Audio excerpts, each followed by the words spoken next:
Vamos a tomar esta parte de la escritura que hemos leído aquí en el libro de Jeremías, capítulo 44, en el verso 28, para hablar del tema el ser humano y la palabra de Dios.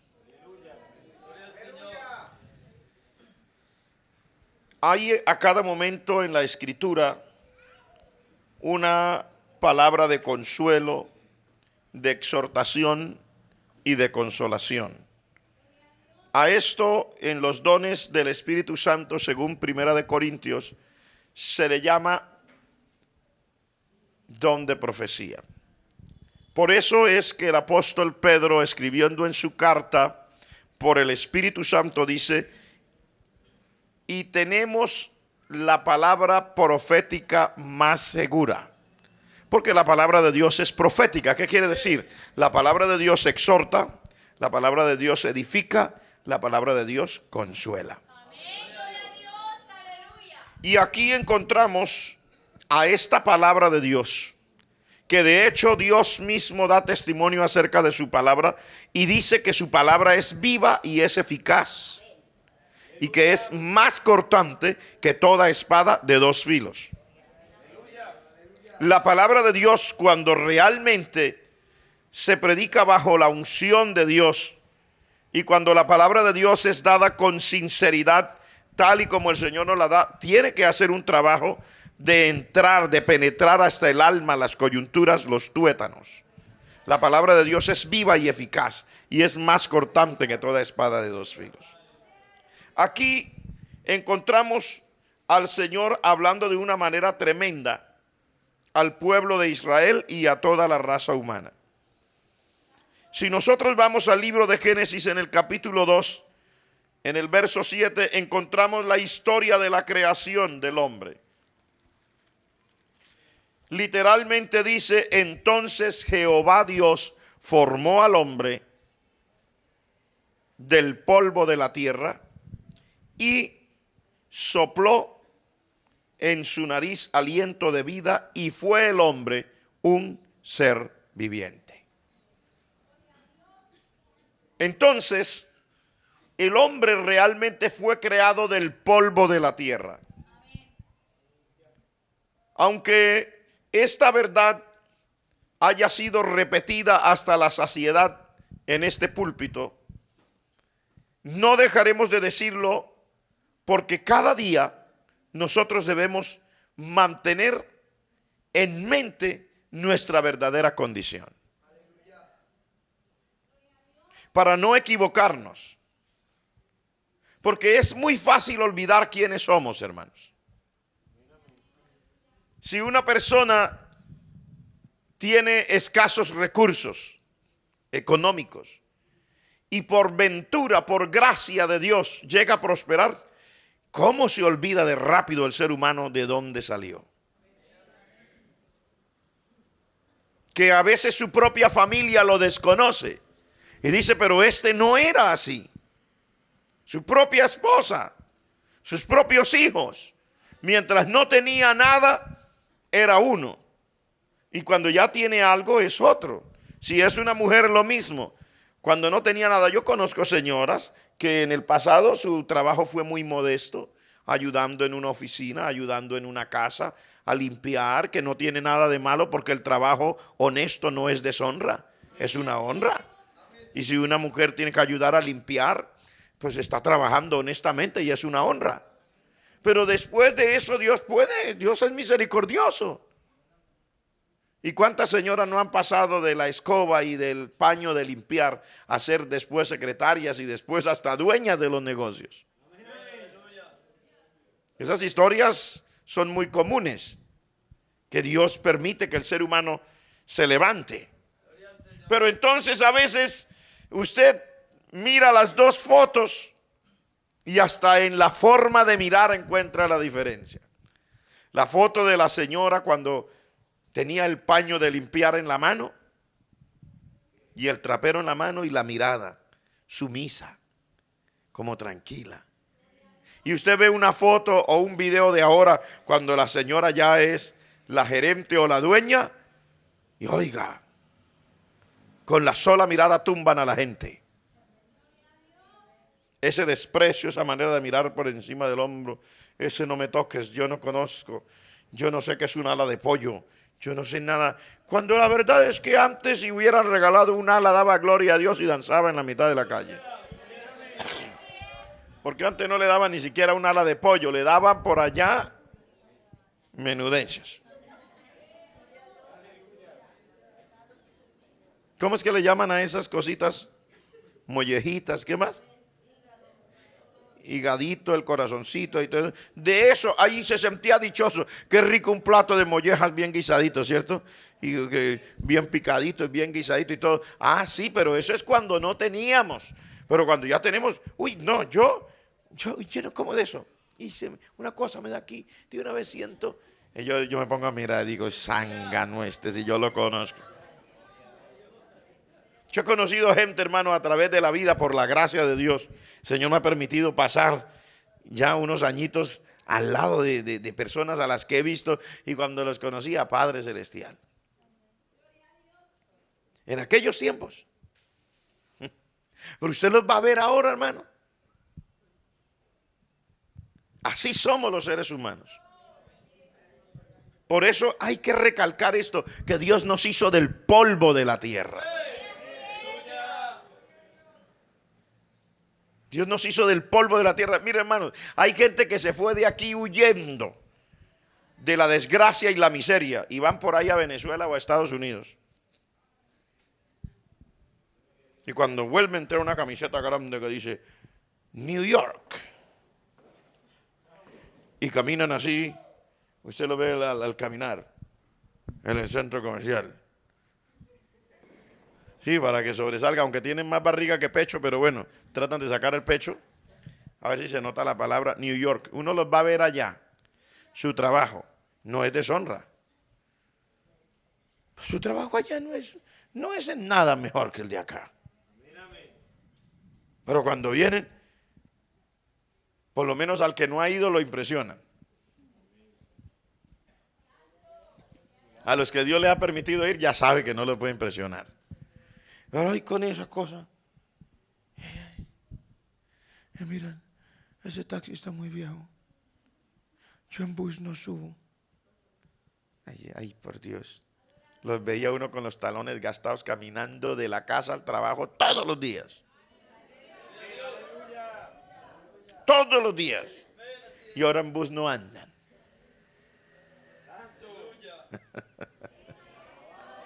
Pero el Señor nos quiere recordar que nosotros somos hechos del polvo de la tierra todos los días. El día que el Señor nos prospere, seguimos siendo de tierra, hermanos.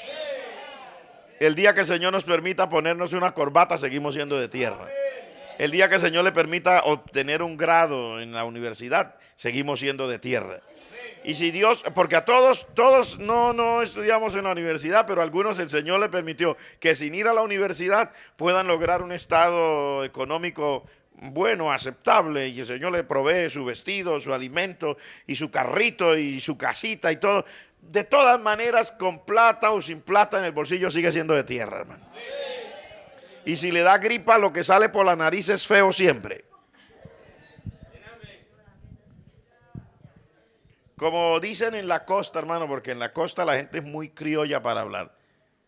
Dice, mira, ya hasta el Papa si no se baña huele a feo. Seguro que sí. Hasta el Papa si no se baña huele a feo. ¿Y eso qué es el Papa? Se tiene que bañar. Pues quiere decir que seguimos siendo de tierra. Entonces, la vida del hombre, de acuerdo a este verso, es a causa del soplo de Dios. Pero eso no le quita que sigue siendo frágil. Dios nos ha dado la vida y privilegios, pero seguimos siendo frágiles. Así tengamos la vida de Dios. Y yo le digo esto a las personas porque hoy día existe un orgullo terrible, hermanos. Hoy día se ha endiosado el cuerpo. Hoy día se rinde culto al cuerpo. La sociedad nuestra es una sociedad hedonista. Usted ve que lo que más se vende, hermano, usted prende el televisor a las horas de la mañana y lo que sale por allí, las propagandas son la maquinita para rebajar el estómago. la maquinita para volverle no sé cómo, la cremita para quitarle las 100 arrugas de la cara, el sobrecito para eliminarle la grasa de por acá, la faja para quitarle 2 kilos de por acá, de este lado. Y es una cantidad de cosas, hermano, y eso se vende como pan caliente. Y ahí sale, llame ya, llame ahora mismo, enseguida. Y seguro usted estuviera allá y usted veía esa llamada entrar, sí, a mí. Y no tiene a veces en la casa ni para pagar la mensualidad del colegio, pero está comprando la fajita aquella para quitarle los 2 gorditos que tiene por aquí por los lados. No hay nada malo en que usted se cuide, pero yo le aseguro que la sociedad nuestra es una sociedad que le rinde culto al cuerpo, hasta el punto de que han habido demandas de que las mujeres que no son tan bonitas físicamente les cuesta mucho más trabajo conseguir trabajo. Es mucho más difícil para una mujer. ¿Sí? Yo me alegré cuando subí a un avión de Lufthansa en un viaje que iba, cuando vi a esas señoras, ¿cómo le llaman las que atienden los aviones? Azafatas.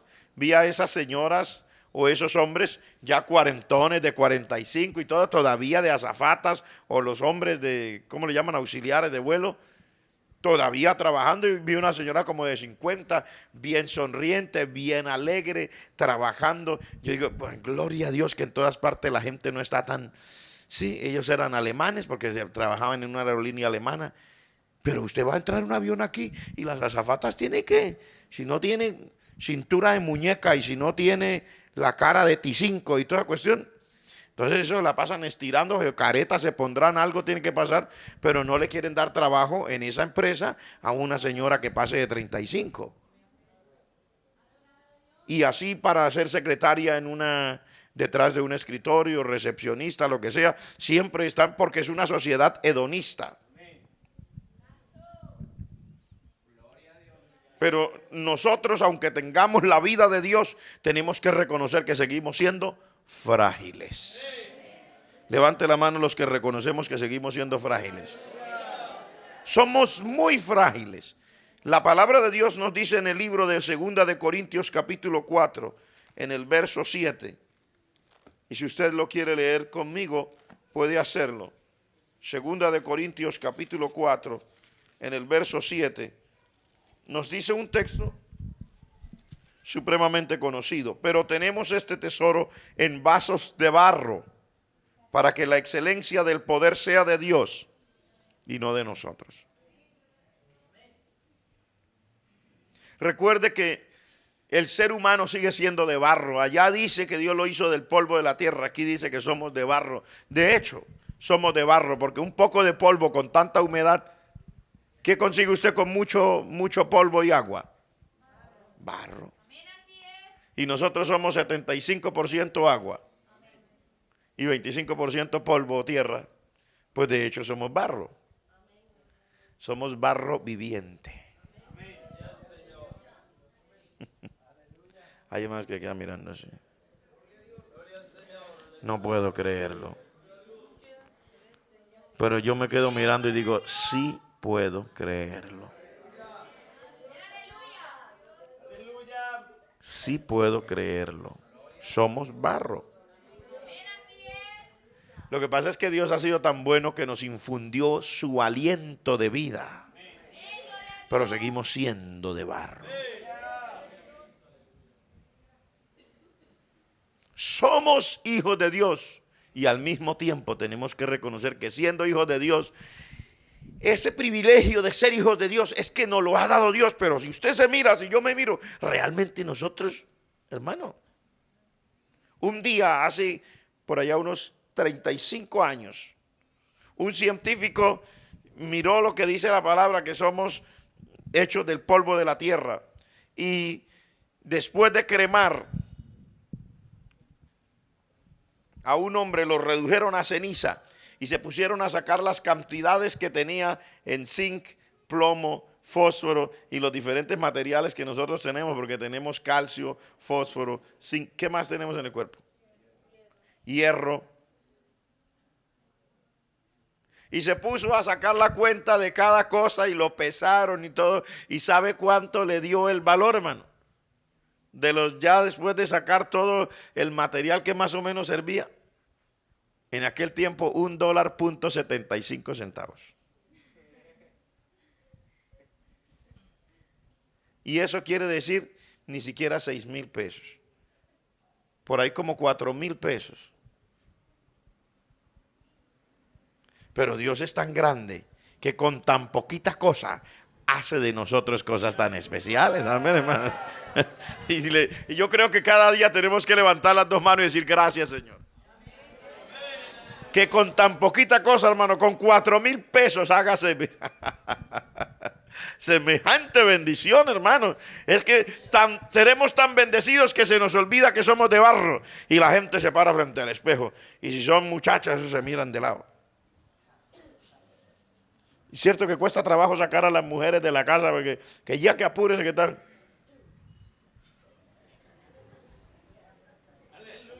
Él agarran las 4 mechitas que tienen.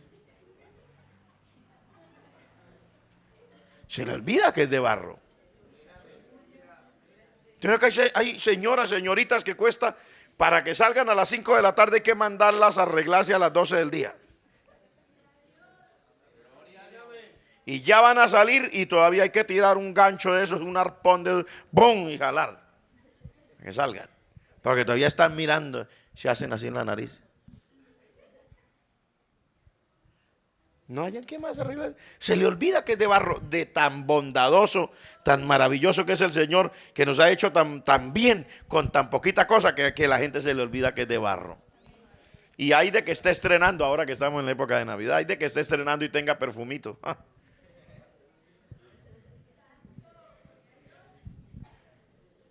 Peor, ¿cierto? Pero por la gracia de Dios estamos aquí, hermanos.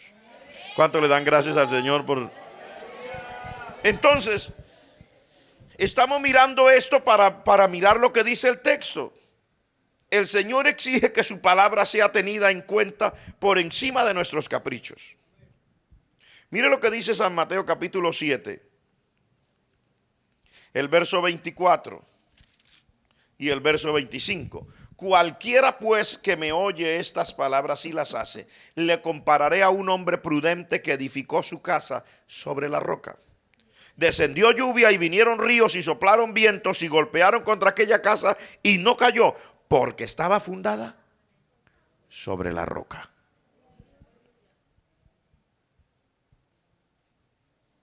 Entonces el ser humano y la palabra de Dios, le he mostrado la fragilidad a través de la palabra de Dios que tiene el ser humano, para luego mostrarle que Dios es soberano, que Dios sí es realmente el grande, que Él es Señor, que Él es Rey de Reyes, que Él es Señor de señores, que Él nos hizo y no nosotros a nosotros mismos, que Él es nuestro pastor y nosotros somos las ovejas de su prado, que nosotros no somos nada sino siervos, que Él es el dueño. Nos ha hecho hijos de pura misericordia, pero realmente somos siervos, convertidos en hijos por la misericordia de Dios. Pero si usted y yo nos examinamos a la luz de la palabra, Él es el todo, Él es el que lo llena todo en todo. Él es el creador, Él es el Dios todopoderoso. Si usted se pone a estudiar todos los nombres compuestos de Dios, usted se aterra, hermanos. Jehová Adonai, Jehová Jireh, Jehová Sama. Una cantidad de nombres compuestos que los judíos encontraron para darle al corazón, a la mente del ser humano, una idea de todo lo grande que es Dios, que con una sola palabra no alcanzaba. Por ejemplo, Abraham lo llegó a conocer como el Dios Altísimo el día que Melquisedec lo bendijo, después de haber derrotado a los reyes, aquella derrota que hizo de aquellos reyes en la alianza que había para pelear contra Sodoma y Gomorra, y que él fue a libertar a su sobrino. Ese día que él entendió que Dios era altísimo, lo entendió tan así que dice que le dio los diezmos de todo. Parece que nunca hubiera diezmado, porque hace énfasis que le dio los diezmos de todo. Pero ese día, al entender lo grande que era Dios, le dio los diezmos de todo, porque hay gente que no diezma, porque no ha entendido quién es Dios. Hay gente que vive de los 4 billetes viejos que tiene en el bolsillo. Pasan más trabajo. Y voy a decir un proverbio que yo sé que le da risa a usted, que es un proverbio de la calle, pero realmente hay que decirlo a veces crudamente para que las personas entiendan lo que queremos decir. Que hay gente que pasa más trabajo que un ratón de ferretería, hermano. Allí no hay nada para que coman los ratones. Puros clavos, puntillas, tuercas. Hermano, y hay gente que humanamente, por depender de sí mismo, pasan trabajo. Oiga, hermano, que no tiene, tristemente, y a veces siendo creyente. Y a veces teniendo, mire, una de las consejerías que di en una ciudad ahora, en uno de estos viajes, una familia se acerca a mí y me dice: vea, esta es mi familia, esta soy yo, esta es mi madre, este es mi esposo, estos son mis hijos. Él tiene un grado de máster en no sé qué, en tal, es profesor de tal parte, es profesor de allá. Pero, pastor, no sé, recibimos un sueldo, pero se nos desaparece la plata. Yo no sé si es que se va por la cañería o no sé qué pasa. Hermano, sin la bendición de Dios, usted puede ganar el sueldo que quiera.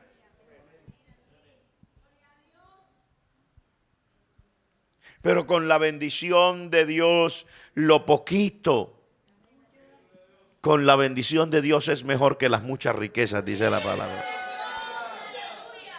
El Señor le multiplica, hermanos. Gloria al nombre del Señor. Qué lindo que usted se ponga una camisa hoy y dentro de un año se la ponga y todavía se ve bien. Pero hay personas que se ponen una camisa hoy y saliendo de la casa se le enreda por ahí en una lata vieja del bus donde se subió. ¡Brum! Ahí quedó la camisa. Hay gente que un zapato no le aguanta 2 posturas. En la primera se rompe. Entonces nunca habrá sueldo que alcance. Amén, hermanos. ¿Me entiende lo que quiero decir? Nunca habrá nada que alcance. Pero con la bendición de Dios, Abraham entendió que era Dios que le había permitido derrotar a esa alianza de reyes. Y cuando se encontró con Melquisedec, rey de Salem, que viene a ser una representación del Señor Jesucristo, dice, le dio los diezmos de todo. Porque si uno quiere, hermano, que el Señor lo ayude, lo primero que tiene que hacer es hacer lo que dice la palabra de Dios. Hoy se predica mucho de prosperidad por ahí, por televisión, por todas las cadenas internacionales de televisión cristiana, televisión de muchos países del mundo. Pero la gente no le hablan de responsabilidad, ni de compromiso, ni de consagración, ni tampoco de su deber para con el Señor. No le hacen consciente a la persona de su situación. Pero Abraham entendió, él conoció a Dios ese día como Jehová, el Dios Altísimo. Y cuando llegaron estos reyes a recibirlo, cuando él ya traía todo el botín, y ya él había hablado con Melquisedec, y Melquisedec lo había bendecido, y él había diezmado, los reyes que estaban esperando la noticia, y ya vieron que Abraham traía el botín, le dijeron: toma para ti todo el botín, y déjanos solamente las personas que estamos muy agradecidos que hayas vencido a los enemigos y que nos hayas rescatado a toda la gente. Y dice: he alzado mi mano al Dios Altísimo. Oiga eso.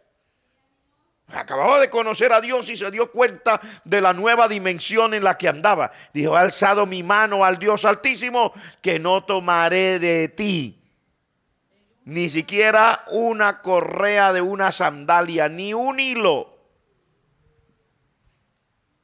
para que después no se diga: yo enriquecí a Abraham.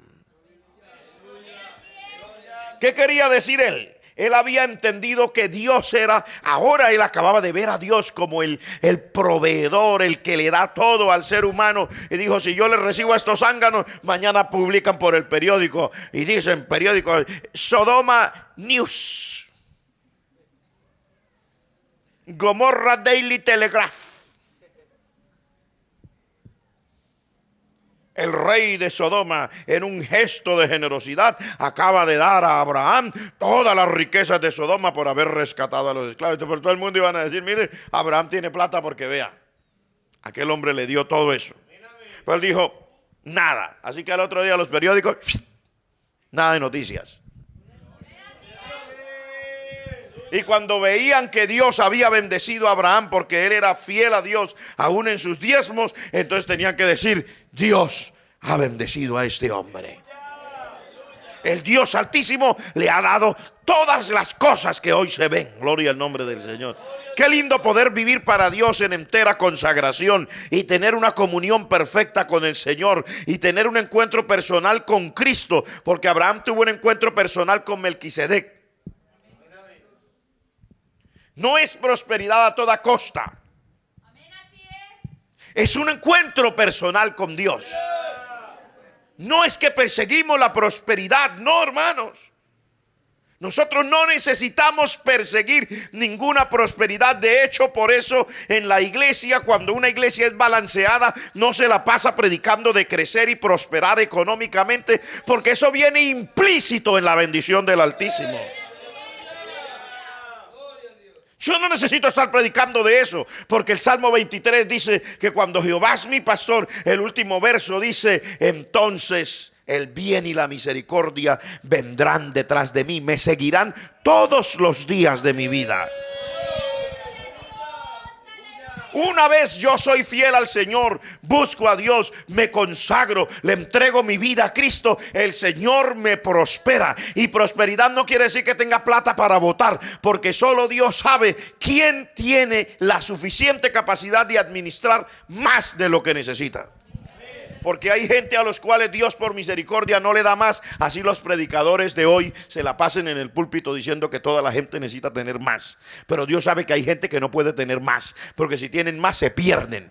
¿De qué le sirve una persona llena de billetes en el infierno?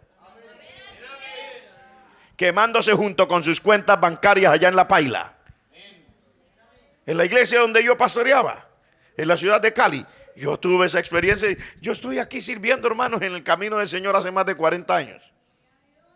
Y en el ministerio cristiano, por la gracia de Dios, ya llevo 30 años largos, de tiempo completo.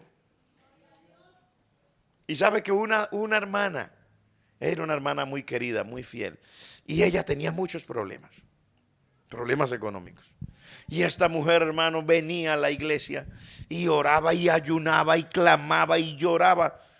Hermano, no fallaba culto, estaba ahí siempre. Pero cuando el asunto medio se arreglaba y la situacioncita se ponía un poquito mejor, comenzaba a aparecer primero cada 15, después cada 20, y entonces otra vez volvía y la misma tragedia. Y yo un día le dije, hermana, ¿sabe? Es difícil que usted salga de su condición, porque Dios la ama mucho. Madre, si Dios me ama, ¿por qué me va a mantener así? Porque la ama. Porque Dios sabe que usted está, siempre que medio tiene para hacer el desayuno, el almuerzo y la comida, ya casi se descarría. Solo por tener para el almuerzo, la comida y el desayuno. ¿Qué tal que el Señor le diera lo de todo el mes y la pusiera a vivir en un palacio? Usted estaba descarriado totalmente.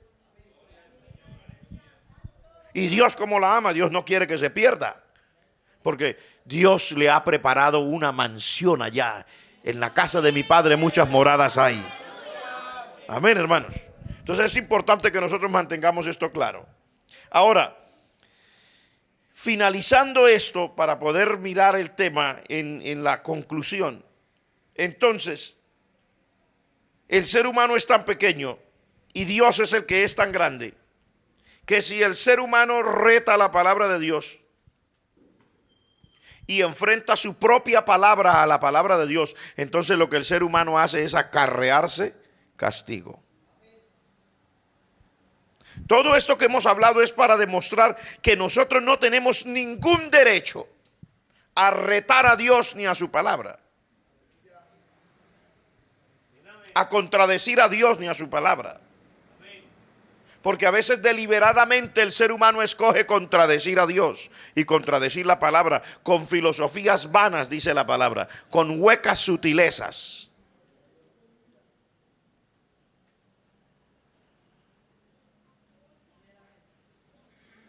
Escuchando espíritus engañadores, dice la palabra. A fábulas artificiosas, dice la palabra. Y con eso pretende retar a Dios y su palabra. Y si oye la palabra, entonces saca por allá una filosofía o una sutileza hueca y vana. Y dice, no, porque entonces, y le comienza a sacar cuentas. Este camino no es de sacar cuentas. Este camino es de sujeción y sometimiento a Dios y a su palabra santa y bendita. No es lo que usted y yo pensamos. Es lo que Dios dice. Entonces, mire lo que pasó allá y ahora volvemos otra vez a Isaías, donde estábamos en el capítulo 44, en el verso 28. Ese capítulo es un capítulo triste, hermano. Cuando usted llegue a su casa lo va a leer de nuevo. Yo le voy a leer solo desde el verso 24 y usted ponga atención.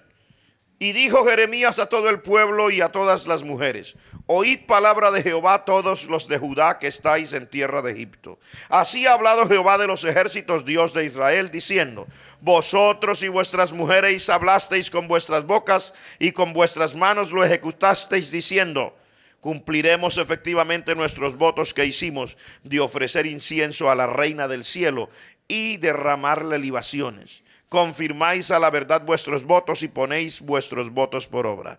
Por tanto, oíd palabra de Jehová todo Judá que habitáis en tierra de Egipto. He aquí he jurado por mi grande nombre, dice Jehová, que mi nombre no será invocado más en toda la tierra de Egipto por boca de ningún hombre de Judá, diciendo: vive Jehová el Señor.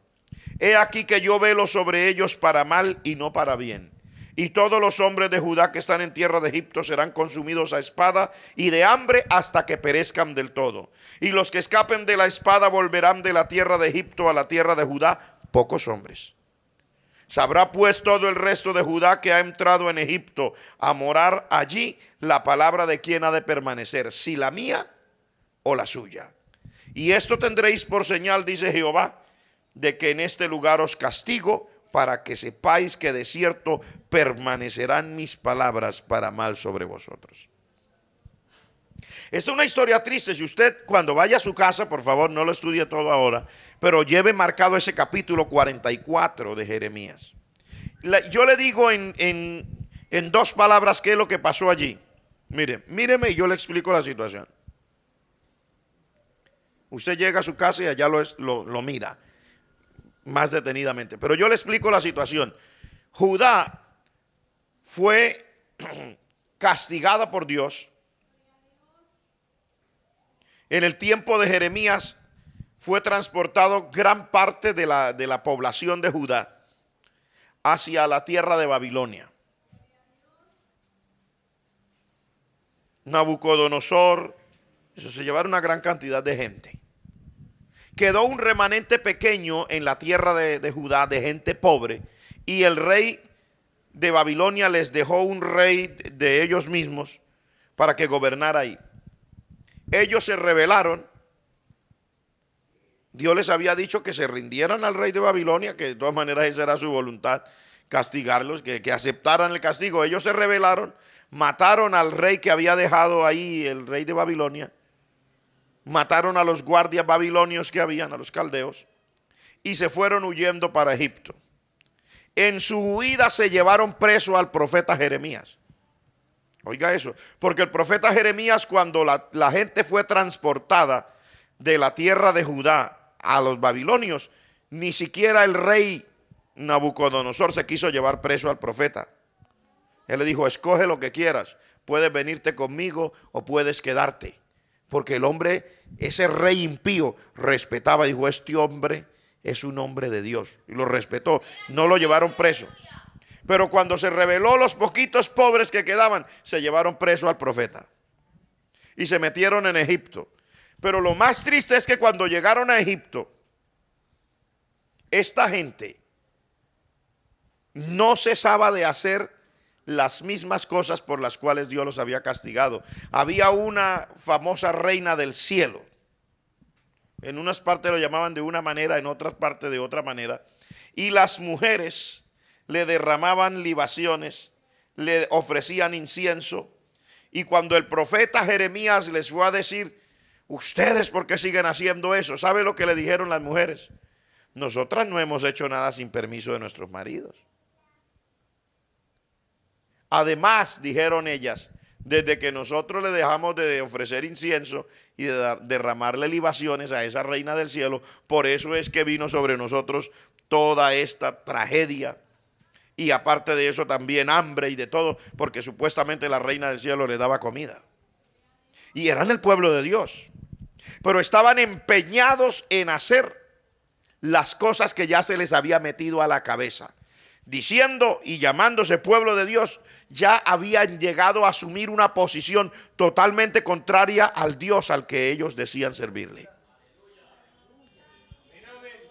Entonces mire lo que dijeron. Cuando Jeremías los exhorta, ellos le dicen, y usted cuando llega a su casa estudia ese capítulo y sabrá que le estoy diciendo la verdad.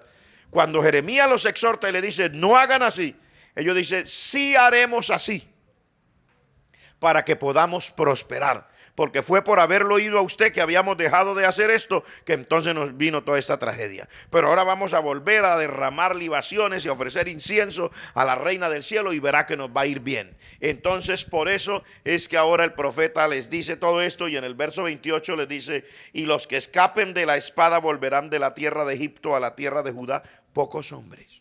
O sea, se va a escapar muy poquita gente.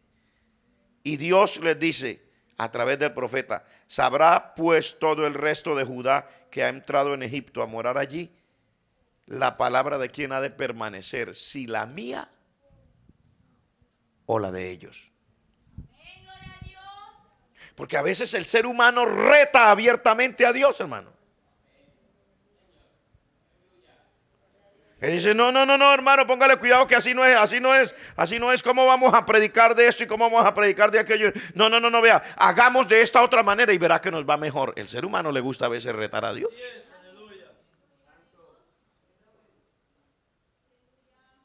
Nosotros estamos frente a una crisis mundial. A veces yo pongo la cadena de televisión cristiana internacional y cuando veo todo tipo de basura que sale de ahí, me asombro. Yo no me dedico mucho tiempo a eso, pero a veces yo miro y me asombro y digo, pero qué basura, qué ojos tiene esta gente.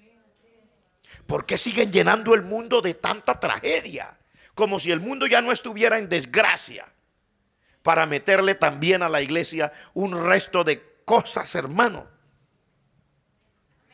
Estaban anunciando una nueva grabación musical con toda la unción del cielo de hip hop.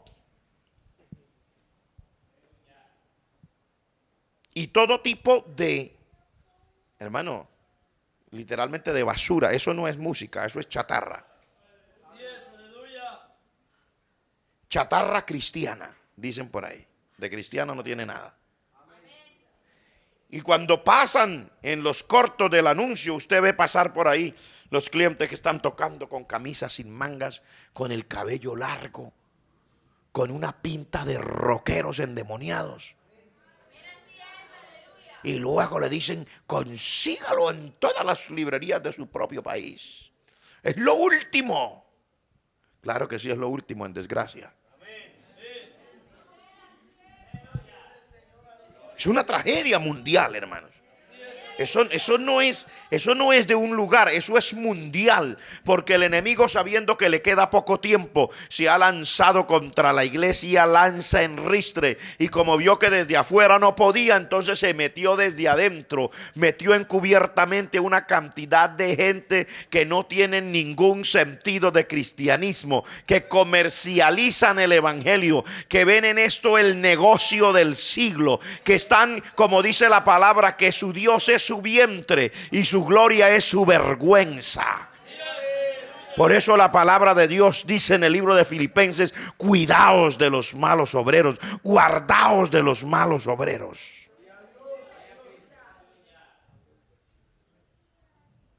Guardaos de los mutiladores del cuerpo, dice la palabra.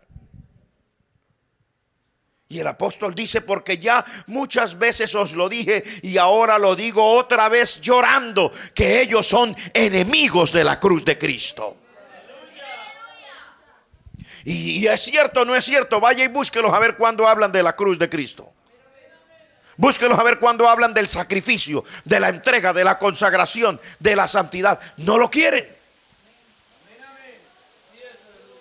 ¿Puede usted darle la gloria al Señor en esta noche? Hermanos, y Dios dice aquí, yo les voy a demostrar la palabra de quién va a permanecer, si la mía o la de ellos. O sea, dicho de otra manera, Dios, hermano, nos habla claramente que si el ser humano se atreve a retar su palabra y su voluntad, lo único que se acarrea es castigo. Nosotros no podemos retar a Dios y a su palabra, hermano. No importa qué tan bonito canten las sirenas allá afuera. Y no estoy hablando de música, estoy hablando en un sentido figurado. Porque los cantos de sirena dicen sonar muy bonito. Pero no importa cuánta moda teológica parezcan cantos de sirena y muy bonitos, no podemos retar a Dios ni a su palabra. No podemos venir nosotros a hacer mesas redondas y decidir qué de la palabra de Dios es bueno y qué de la palabra de Dios no es bueno. Toda la palabra de Dios es buena. Y toda la palabra de Dios es para guardarla. Y toda la palabra de Dios es para vivirla. Y toda la palabra de Dios es para aplicarla a la iglesia. Y toda la palabra de Dios es para predicársela al mundo, porque somos la sal de la tierra. Gloria al nombre del Señor. Amén, hermanos. Amén, hermanos. Gloria al nombre del Señor. Y tenemos que estar alegres de seguir la verdadera palabra de Dios. Tenemos que estar contentos. Tenemos que saltar de las bancas de alegría y levantar las manos y levantar la voz y decir: gracias, Señor, que tu palabra todavía no ha pasado de moda. Tu palabra es eterna. Tú todavía tienes palabra para mi vida, Señor. Porque mire lo que dice en el libro de Apocalipsis capítulo 22, mi hermano. Verso 18 y 19, y estoy terminando. Aunque no hay caso en terminar, porque el Señor no quiere que nos vayamos tan rápido. Yo testifico a aquel que oye las palabras de la profecía de este libro: si alguno añadiere a estas cosas, Dios traerá sobre él las plagas que están escritas en este libro. Y si alguno quitare de las palabras del libro de esta profecía, Dios quitará su parte del libro de la vida y de la santa ciudad y de las cosas que están escritas en este libro. Guárdanos, Señor. Mire qué tan peligroso es retar a Dios y a su palabra, hermano. Que Dios lanza, hermano, esto no lo estoy diciendo yo, estamos leyendo textualmente la palabra. Dios dice que si alguno le quita a esta palabra, Dios le quitará su nombre del libro de la vida y de la santa ciudad. Hermano, no se puede quitar la palabra. No podemos retar, no podemos tratar de modificar la palabra. La palabra de Dios es la palabra de Dios. Amén, hermanos. Y en el mundo entero tenemos, si Dios lo lleva al mundo entero, hermano, donde esté, predique la palabra con libertad. Con seguridad de que está haciendo las cosas que Dios quiere que se hagan. No siga, hermano, el concepto humano o la predicación que esté de moda. No, predique la palabra. Porque si la predicación de moda es cómo prosperar, 7 pasos para el éxito en el negocio, cómo llegar a ser un gran líder, entonces es la predicación de moda, porque a la gente le gusta eso. A la gente le gusta que la inflen.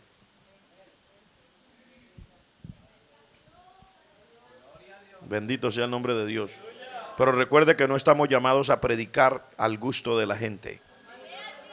No estamos llamados a predicar para que la gente se sienta contenta.